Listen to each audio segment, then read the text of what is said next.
பொண்ணு பிரியா. எல்லாரும் எப்படி இருக்கீங்க? நான் ரொம்ப நல்லா இருக்கேங்க. இந்த வீடியோ குழந்தைங்களுக்கு ஸ்கூல் லீவ் விட்டப்ப எடுத்த வீடியோங்க. வாங்க வீடியோக்குள்ளே போகலாம். அன்னைக்கு நாள் எங்களுக்கு எப்படி போச்சுன்னு சொல்லிட்டு பார்க்கலாம். காலையில் எழுந்திருக்கும் போதே கொஞ்சம் லேட் ஆயிடுச்சுங்க. எழுந்ததுக்கப்புறம் கொஞ்ச நேரம் குழந்தைங்கள படிக்க வைக்கலாங்கிறதுக்காக புக் எடுத்து வச்சு உள்ளே உட்கார வச்சிட்டேன். ஏன்னா காலையில் வெளியே பயங்கரமாக பனி அடிக்குதுங்க. எங்கள் வீட்டிலங்க 3 குட்டீஸுமே ஸ்கூல் இருக்கிறப்ப நம்ம எழுப்பி விட்டதை எந்திரிப்பாங்க. அதுக்கு முன்னாடி எந்திரிக்கவே மாட்டாங்க, செம்மையாக தூங்குவாங்க. ஆனால் ஸ்கூல் லீவ் அப்பங்க நான் எந்திரிக்கிறதுக்கு முன்னாடி எந்திரிச்சிட்டு அம்மா எந்திரிமான்னு சொல்லிட்டு 3 பேரும் ராவடி பண்ணிட்டு இருப்பாங்க. குழந்தைங்க கொஞ்சம் பெருசாகுங்க, மதிய நேரம் வந்து தூங்குறதே இல்லை. காலையில் கொஞ்சம் நேரம் சேர்த்து தூங்கினாங்க அப்படின்னா பார்த்துக்கிறதுக்கு கொஞ்சம் ஈஸியாக இருக்கும்னு சொல்லி பார்த்தாங்க. அதுக்கெல்லாம் நம்ம வீட்டில் சான்ஸே இல்லைன்னு சொல்லிட்டு நேரமாக எந்திரிச்சுக்குவாங்க. இன்றைக்கும் அது மாதிரி தாங்க பண்ணிட்டு இருந்தாங்க. 1 மணி நேரம் மட்டும் வீட்டுக்கு வரையே வச்சுருந்து சமாளிச்சாச்சுங்க. அதுக்கப்புறம் வெளியே வந்து விட்டாச்சு. வெளியே விட்டதாங்க மண் அள்ளி வச்சுக்கிட்டு விளையாட ஸ்டார்ட் பண்ணிட்டாங்க. மண்ணில் தண்ணியில் விளையாடலன்னா எங்களுக்கு பொழுதே போவாதுங்க. அதில் தான் முக்கால்வாசி விளாண்டுட்டு இருப்பாங்க. குழந்தைங்க மண்ணில் விளையாண்டா கூட விளையாட்டுன்னு சொல்லி விட்டுருவாங்க. ஆனால் தண்ணியில் விளையாண்டாங்க அப்படின்னா அந்த பனிக்காலத்தில் இப்போ பெய்கிற மழைக்கு அதுக்கும் கண்டிப்பாக சளி பிடிச்சிக்குங்க. அதனால் தண்ணியில் மட்டும் விளையாட வேணான்னு சொல்லுவேன். மண்ணில் ஆனால் விளையாட விட்டுருவாங்க. குழந்தைங்க வந்து சின்ன வயசுலேருந்தே அந்த மண்ணில் விளையாண்டு போனாங்க அப்படின்னா நோய் எதிர்ப்பு சக்தி அதிகரிக்கும்னு சொல்லியிருக்காங்க. அதனாலேயே மோஸ்ட்லி மண்ணில் விளையாண்டாங்கன்னா திட்டவே மாட்டேன். மண்ணில் விளையாடும் போதுங்க மண்ணை வந்து வீட்டுக்குள்ளே மட்டும் கொண்டாடுறதைன்னு சொல்லுவேன். ஆனால் எப்படியா இருந்தாலும் சரிங்க, வீட்டுக்குள்ளார வந்து மண்ணு கொண்டாந்துருவாங்க. இப்போ பெய்கிற மழைக்குங்க நம்ம வீட்டு வாசல் வந்து நல்லா ஈரமாக இருந்துச்சு. அதை நல்லா குழி தோண்டி பறித்து அதை கேக் செய்கிறங்கிற மாதிரி விளாண்டுட்டு இருந்தாங்க. பெரிய பாப்பா மோஸ்ட்லி கொஞ்சம் அமைதியாக இருந்துக்குவாங்க. அவகிட்ட யாருமே அகராதிக்கு போகாத வரைக்கும் அவளும் யார்ட்டையும் அகராதிக்கு போக மாட்டா. அவள் பாட்டுக்கு சமத்தை விளாண்டுக்குவா. ஆனால் சின்ன பாப்பா அப்படி இல்லைங்க. அவகிட்ட யாராவது விளையாடினா கூட அவள் போய் சேர்ந்து விளையாடுவா. ஆனால் கொஞ்ச நேரத்தில் வந்து கோவம் வந்துடுச்சு அப்படின்னா பட்டுன்னு அடிச்சிருவான். அதே அவனை பாதுகாப்பாக பார்த்துக்கிற நேரத்துலையுமே பார்த்துக்குவான். இப்போ வந்து குட்டி பையனும் சின்ன பாப்பா வந்து விளாண்டுட்டு இருக்காங்க. அது வந்து கொஞ்சம் நேரம் போகுங்க. அதுக்கப்புறம் பெரிய பாப்பாட்டையும் குட்டி பையன் வந்து சேர்ந்துக்குவான். மழை அதிகமாக பெய்யறதுனாலங்க ரோஸ் செடி வந்து நல்லா தளைஞ்சுங்க. நிறைய மூக்கு வச்சு பூ அழகாக வச்சுருக்குங்க. பார்க்கறதுக்கே ரொம்ப சூப்பராக இருந்துச்சுங்க. காலையில் குழந்தைங்களுக்கு ஸ்கூல் லீவ்னாவே இப்படி தாங்க போகும். கொஞ்சம் நேரம் பூச்செடிட்டு போய் நின்று வேடிக்கை பார்க்குறதுங்க. அதுக்கப்புறம் ஆட்டுக்கறி தெருவில் போய் ஆடெல்லாம் என்ன பண்ணுதுங்கிற மாதிரி பார்க்குறது இப்படி தாங்க போகும்.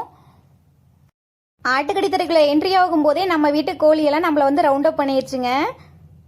ஃபர்ஸ்ட் நீ எனக்கு இற போட்டு அப்புறமா நீ எங்கே வேணாலும் போங்கிற மாதிரி வந்து நின்றுச்சுங்க. காலையில் வீட்டை ஓப்பன் பண்ணுற வரைக்கும் வெளியே சவுண்டு போட்டுகிட்டே இருக்குங்க. வீட்டை மட்டும் ஓப்பன் பண்ணிட்டோம் அப்படின்னா வீட்டை சுற்றி எங்கே சுற்றிட்டு இருந்தாலும் சரிங்க, கோழியெல்லாம் ஓடியாந்து வாசல் நின்று ஒரே சவுண்டு போட ஆரம்பிச்சிரும். அவங்க வயிறு நம்மனா மட்டும்தாங்க அந்த இடத்த விட்டு நவுருவாங்க. அதுக்கப்புறம் கொஞ்ச நேரம் அப்படியே கம்முன்னு வெளியே எங்கேயாவது இருக்குங்க. மறுபடி 10 மணி ஆச்சுன்னா போதுங்க, மறுபடியும் வீட்டுக்கிட்ட வந்துடுவாங்க. இதே வேலை தாங்க பண்ணிகிட்டு இருப்பாங்க. ஒவ்வொரு டைமுங்க எல்லா கோழியும் நம்மளை பார்த்து ஓடியாரும் போது அவ்வளோ சந்தோஷமாக இருக்குங்க. நம்மளை பார்த்ததும் பாரு நம்ம வளர்த்துறதுனால நம்மளை பார்த்து ஓடியாருதுங்கிற மாதிரி அவ்வளோ சந்தோஷமாக இருக்கும். அதே நம்ம ஏதாவது டென்ஷனாக ஏதாவது வேலை விஷயமா சீக்கிரம் அந்த வேலையை முடிக்கிறோங்கிற மாதிரி செஞ்சுட்டு இருக்கிறப்ப பின்னாடியே சுற்றிட்டு இருந்துச்சுன்னா ஒவ்வொரு டைம் கொஞ்சம் கடுப்பாகுங்க. நம்ம வீட்டுக்கிட்ட ஆட்டு சாலை இருக்கு இல்லைங்களா, அதுக்கு பக்கத்தில் ஒரு கொழுமிச்ச மரம் வந்து இருக்குங்க. அது வந்து ரொம்ப சின்ன மரமாக தான் இருக்குது. நான் கல்யாணம் முடிஞ்சு வரும்போது பார்த்தோன்னா ரொம்ப குட்டியோண்டு மரமாக இருந்துச்சுங்க. இப்போ தான் கொஞ்சம் பெருசாகி 2 வருஷமாக காய் வச்சிட்டு இருக்கு.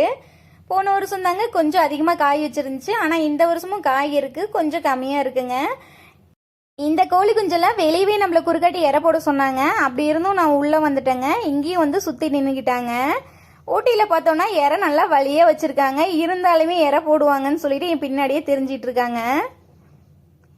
இந்த கோழி நம்ம வீட்டுக்கு வந்து இப்போ 4 வருஷத்துக்கு மேலே ஆகுதுங்க. அதனால நம்மக்கிட்ட நல்லா ஒட்டிக்கிட்டாங்க. நம்மளை கண்டா பயந்து ஓடுற வேலையெல்லாம் இல்லைங்க. நம்மக்கிட்ட வந்து பக்கத்துலேயே இற வாங்கி சாப்பிடுவாங்க. கொஞ்ச நேரங்க நம்ம வீட்டை விட்டு வெளியே எங்கேயாவது வந்துட்டோம் அப்படின்னா அம்மா அம்மான்னு சொல்லி கூப்பிட்டுக்கிட்டு 3 பேரும் வராங்க பாருங்க. டே இங்கெல்லாம் ஈரமாக இருக்குடா, இங்கே வராதிங்க, வெளியவே விளையாடுங்கடான்னு சொன்னால் கேட்கவே மாட்டேன்னு வந்துட்டாங்க. வந்தோடனே இங்கே சேட்டையை ஆரம்பிச்சிட்டாங்க. கையில் வச்சுருக்க குச்சி வச்சுட்டு இழுக்கிறாங்களாங்க அந்த கொழுமிச்ச பழத்தை. அது மாதிரி சேட்டை பண்ணிகிட்டு இருந்தாங்க. அவங்ககிட்ட விட்டோம் அப்படின்னா பிஞ்சு காயை பறித்து வச்சுருவாங்க. அது சாப்பிடவும் மாட்டாங்க, வேஸ்ட் ஆயிரும். ஓரளவுக்கு திரண்ட காயாக பார்த்து பறித்து கொடுக்கலான்னு சொல்லிட்டு பறிச்சிட்டு இருக்காங்க. ஒரு காய் பறிக்கும் குட்டி பையன் வந்து கையில் வாங்கிட்டான். அதுக்கப்புறம் பாப்பாவுக்கு ஒரு காய் பறித்து கொடுக்கலான்னு சொல்லிட்டு பறிச்சிட்டு இருக்காங்க. கொழுமிச்ச பழம் நல்லா திரண்டு இருந்தாங்க. கொழுமிச்ச பழத்தை உரிக்கும் போது தோல் நல்லா ஃப்ரீயாக வருங்க. அப்படி உளிச்சோம் அப்படின்னா அந்த பழம் வந்து நல்லா டேஸ்ட்டாக இருக்குங்க. அந்த கொழுமிச்ச பழ தோல் வந்துங்க ரொம்ப டைட்டாக இருக்கிற மாதிரி இருந்துச்சுன்னா காய் வந்து ரொம்ப பச்சைக்காயாக இருக்குங்க, ரொம்ப புளிக்கும். இந்த காயுமே இன்னும் 1 வாரத்துக்கிட்ட மரத்தில் இருந்துச்சு அப்படின்னா இன்னுமே சூப்பராக இருக்குங்க.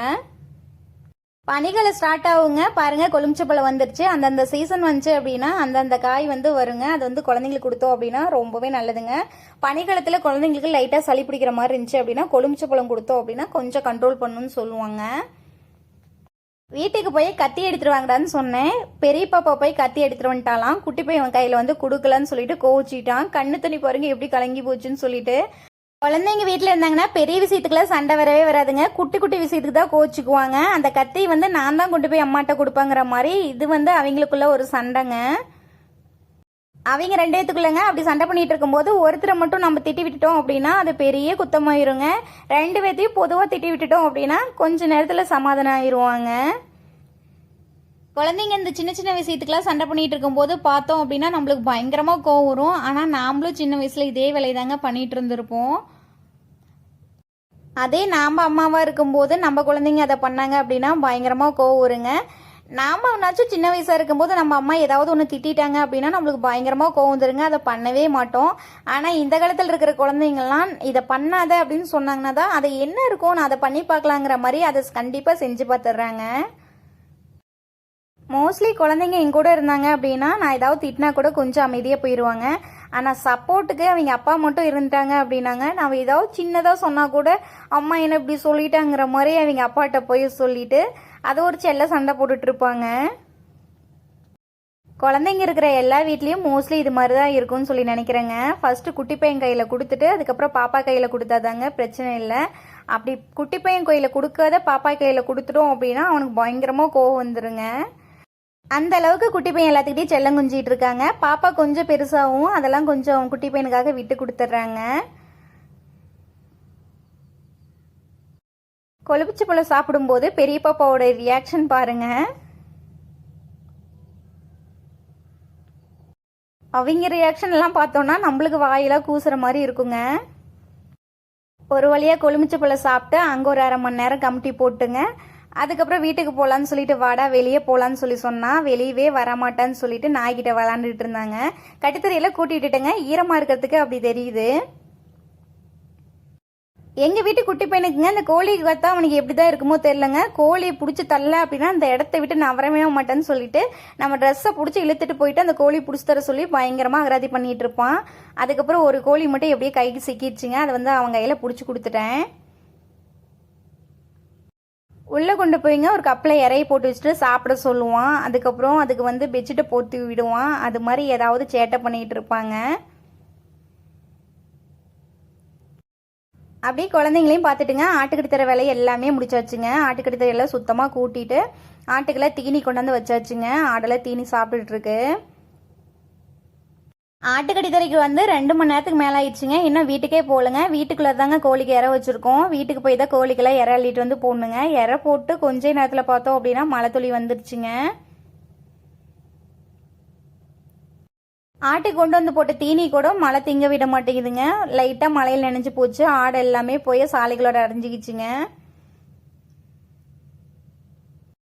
அதுக்கப்புறங்க வீட்டுக்கு வந்து குழந்தைங்களுக்கு சாப்பிட்றதுக்கு என்னடா வேணும்னு சொல்லி கேட்டேங்க. காலையில் வச்ச பச்சை பருப்பு குழம்பு வந்து இருந்துச்சுங்க. மாவு இருந்ததுனால தோசை ஊற்றி கொடுமான்னு சொல்லி கேட்டாங்கன்னு சொல்லிட்டுங்க தோசை ஊற்றி பாப்பாவுக்கு தம்பிக்கு எல்லாத்துக்குமே கொடுத்தாச்சுங்க. அவங்க 3 பேரும் உட்காந்து சாப்பிட்டுட்டு இருக்காங்க. குழந்தைங்க வீட்டில் இருக்கும்போதுங்க 3 குழந்தைங்களுக்குமே தனித்தனியாக வட்டில் போட்டு கொடுத்து 3 பேர்த்தையும் ஒரே பக்கம் உட்கார வச்சு சாப்பிட வச்சோம் அப்படின்னா 3 பேரும் வயிறு நம்ம சாப்பிட்டுக்குவாங்க விளாண்டுக்கிட்டே. இந்த வீடியோ நைட் எடுத்த வீடியோங்க. கொத்தமல்லி புதினா சாதம் வைக்கலாம்னு சொல்லிட்டுங்க எல்லா பொருளும் அரிஞ்சு வச்சுருந்தேங்க. கொத்தமல்லி புதினா தலை ஃபஸ்ட்டு சுத்தம் பண்ணி தண்ணியில் போட்டு வச்சுருக்குங்க. அதுக்கப்புறம் தக்காளி இஞ்சி பூண்டு கேரட் கொஞ்சமாக இருந்துச்சுங்க. அது கொஞ்சமாக கட் பண்ணி வச்சுருக்கேன். பச்சை மிளகாய் இது எல்லாமே எடுத்து தனியாக வச்சுக்கிட்டேங்க. அதுக்கப்புறங்க அரைக்க வேண்டிய பொருள் எல்லாத்தையுமே மிக்ஸி ஜாரில் சேர்த்து அரைச்சி எடுத்துட்டுங்க. தக்காளியும் பச்சை மிளகாயும் அரைச்சி எடுத்துக்கலாங்க. குழந்தைங்க சாப்பிட்றதுனால பச்சை மிளகாய் அரைச்சி சேர்த்தோம் அப்படின்னா காரம் வந்து குழந்தைங்களுக்கு அந்த அளவுக்கு இருக்காதுங்க. பச்சை மிளகாயை தூக்கி போட மாட்டாங்க.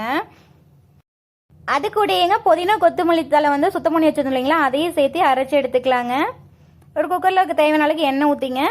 பிரியாணி செய்யறதுக்கு என்னென்ன பொருளெல்லாம் தாளிக்கிறதுக்கு போடுமோ அதெல்லாம் சேர்த்திங்க. தாளிச்சு விட்டதுக்கப்புறம் அரைச்சி வச்சிருந்த பொருள் எல்லாத்தையுமே சேர்த்து நல்லா வதக்கி எடுத்துக்கலாங்க. நம்ம எல்லா பொருளுமே பச்சையை போட்டு அரைச்சி சேர்த்ததுனாலங்க நல்லா வதக்கி எடுத்துக்கலாங்க. எண்ணெய் பிரிஞ்ச அளவுக்கு நல்லா வதக்கலாம். அப்போ தான் டேஸ்ட் நல்லா சூப்பராக இருக்குங்க. காய் ஏதாவது நம்மக்கிட்ட இருந்தால் கூட சேர்த்துக்கலாங்க. எங்கிட்ட கேரட்டும் உருளைக்கிழங்கும் இருந்துச்சுங்க. அதை அப்படியே தோலில் சீவிட்டு கட் பண்ணி சேர்த்துக்கிட்டேன். இந்த சாதத்துக்குங்க உங்களுக்கு என்னென்ன ஸ்பைசஸ் சேர்க்க பிடிக்குமோ அதெல்லாம் சேர்த்துக்கோங்க. நான் கொஞ்சமாக மிளகாத்தூள், மஞ்சத்தூள், பிரியாணி மசாலா வந்து 1 டேபிள் ஸ்பூன் கடை சேர்த்துக்கலாங்க. நாம் சேர்த்துன மசாலா எல்லாம் நல்லா கலந்து விட்டுங்க. எண்ணெய் பிரிஞ்ச அளவுக்கு நல்லா வதக்கி விட்டுக்கலாங்க. மழை பெய்யறப்பங்க கண்டிப்பாக இந்த சாதம் செஞ்சு பாருங்க. டேஸ்ட் நல்லா சூப்பராக இருக்குங்க. பிரியாணி சாப்பிட்ட மாதிரி இருக்கும். இந்த சாதத்துக்கு சைடிஷ் தாங்க முட்டை வந்து வச்சும் சாப்பிட்டுக்கலாம். அப்படி இல்லை அப்படின்னா ரைத்தா இருந்துச்சுன்னா கூட வச்சு சாப்பிட்டோம் அப்படின்னா டேஸ்ட் நல்லா சூப்பராக இருக்குங்க. எண்ணெய் நல்லா பிரிஞ்சு வந்ததுக்கு அப்புறங்க தேவையான அளவுக்கு தண்ணி ஊற்றிங்க, உப்பு சேர்த்துட்டு அரிசி சேர்த்து நல்லா கலந்து விட்டுக்கலாங்க. இந்த வீடியோவுக்கு வாய்ஸ் ஓவர் கொடுக்கும்போது லாஸ்ட்டாக குட்டி பையன் வந்துட்டாங்க. அவனோட வாய்ஸ் தாங்க அப்படி கேட்குது. 2 விசில் விட்டு எடுத்தோம் அப்படின்னா சூப்பரான கொத்தமல்லி புதினா சாதம் ரெடிங்க. கண்டிப்பாக ட்ரை பண்ணி பாருங்க. எல்லாத்துக்குமே ரொம்பவே பிடிக்கும். சாதம் வந்துங்க நல்லா சுட சுட இருக்கும் போதே சாப்பிட்டீங்க அப்படின்னா இன்னும் கொஞ்சம் சேர்த்து சாப்பிடலாங்க. அந்த அளவுக்கு டேஸ்ட் வந்து நல்லா இருக்கும். இந்த நாள் எங்களுக்கு இப்படி தாங்க போச்சு. டிசம்பர் மாதம் ஸ்டார்ட் ஆயிடுச்சுனாவே பனி ஸ்டார்ட் ஆயிருங்க. குழந்தைங்களை வந்து ரொம்ப பத்திரமா வச்சுக்கோங்க. முட்டை, கருவாடு, மீன் சொல்லிட்டுங்க இது மாதிரி கவச்ச ஐட்டம் வந்து கொஞ்சம் குழந்தைங்களுக்கு அடிக்கடி கொடுத்துட்டு வந்தீங்க அப்படின்னா சளி வந்து பிடிக்காதுங்க. சளி பிடிச்சிருச்சு அப்படின்னா கண்டிப்பாக காய்ச்சல் வந்துருங்க. இப்போ வந்து வைரஸ் ஃபீவர் வந்து ரொம்ப அதிகமாக பரவிட்டு இருக்கு. கண்டிப்பாக உங்கள் குழந்தைங்கள ரொம்ப சேஃப்டியாக வச்சுக்கோங்க. இந்த வீடியோ வந்து அடுத்த நாள் காலையில் குழந்தைங்க ஸ்கூல் போகிறப்ப எடுத்த வீடியோங்க. காலையிலேருந்து வீடியோ எடுக்க முடியல. குழந்தைங்க ஸ்கூல் போகிறப்ப சும்மா ஒரு சின்ன கிளிப் எடுத்து இது கூட ஆட் பண்ணுங்க. இந்த வீடியோ பிடிச்சிருந்துச்சு அப்படின்னா கண்டிப்பாக லைக் பண்ணுங்கள், ஷேர் பண்ணுங்கள், கமெண்ட் பண்ணுங்கள். கிராமத்து பொண்ணு பிரியா யூடியூப் சேனல் பிடிச்சிருந்துச்சு அப்படின்னா கண்டிப்பாக சப்ஸ்கிரைப் பண்ணி வச்சுக்கோங்க. நீங்கள் பண்ணுற ஒவ்வொரு லைக்கும் நம்ம வீடியோ கொஞ்சம் முன்னாடி எடுத்துகிட்டு போய் காட்டுறதுக்கு யூஸ் ஆகுங்க.